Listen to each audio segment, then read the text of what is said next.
The saving step of the initial data entry process is where you'll enter a client's ongoing annual contributions to their various investments.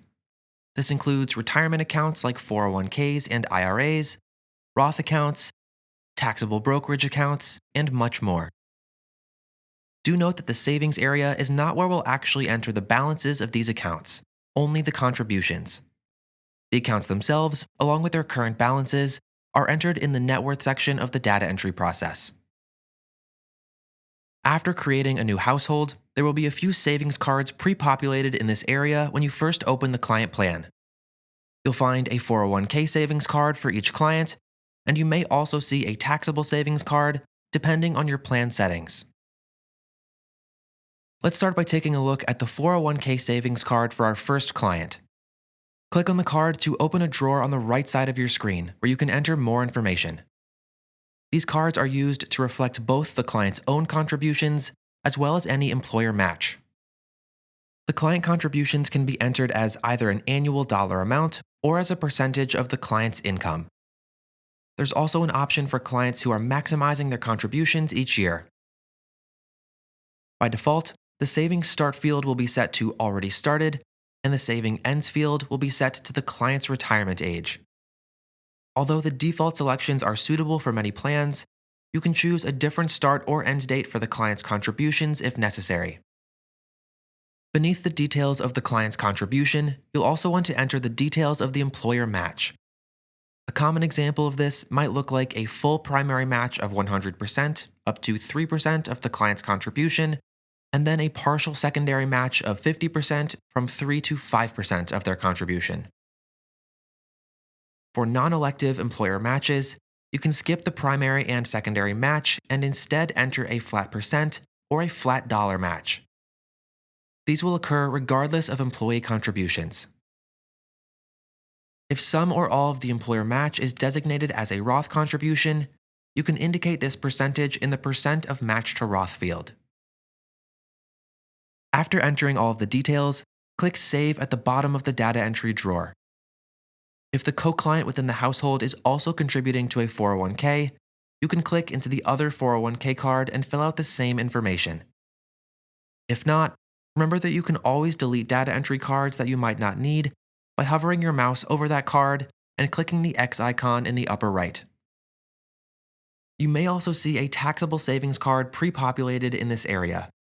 If clients are making any savings into a taxable brokerage account on a regular basis, those can be reflected using this card.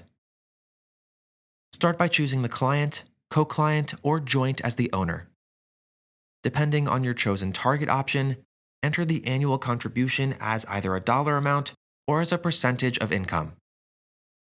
Lastly, dial in the saving starts and saving ends dates to determine the duration of the contributions. Please note that taxable savings cards won't appear here if you're using cash flow based as your default planning method setting. To learn more about this setting and its impact, we recommend taking a look at some of the resources in the RightCapital Help Center.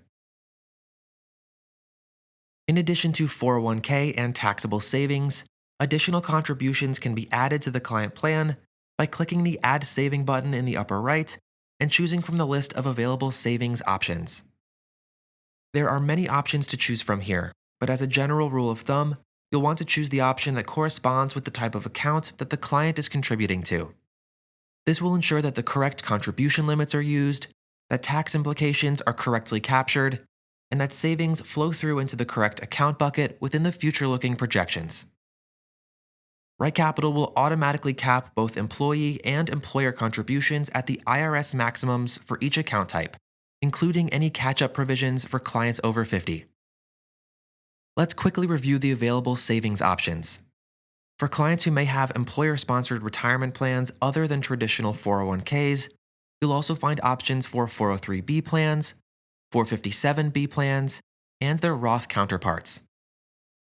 There's also a solo 401k option for self-employed individuals and a 401a option for government and nonprofit employees.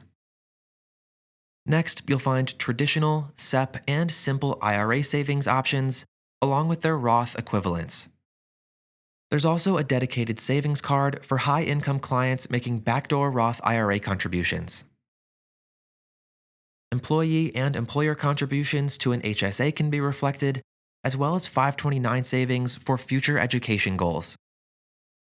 There are also a number of additional options available within the Other dropdown at the bottom of the list.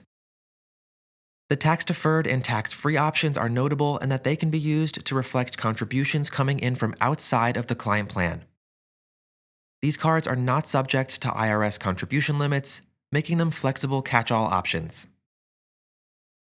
Once you've entered all of the client's savings, you can click Next to move on to the next step of the data entry process. One last thing to note. After you've completed the onboarding template for a client and unlocked the rest of their client plan, the Savings section can be accessed going forward within the Profile Savings tab. You can add new savings cards and make changes to the information here at any point in the future. As always, if you have any questions while entering a client's savings, the RightCapital support team is available to help. You can use the live chat feature in the lower right corner of your screen, or you can give our team a call at 888-982-9596, option 2. For tutorials like this one focused on other steps of the data entry process, you can visit the training videos section of the RightCapital Help Center.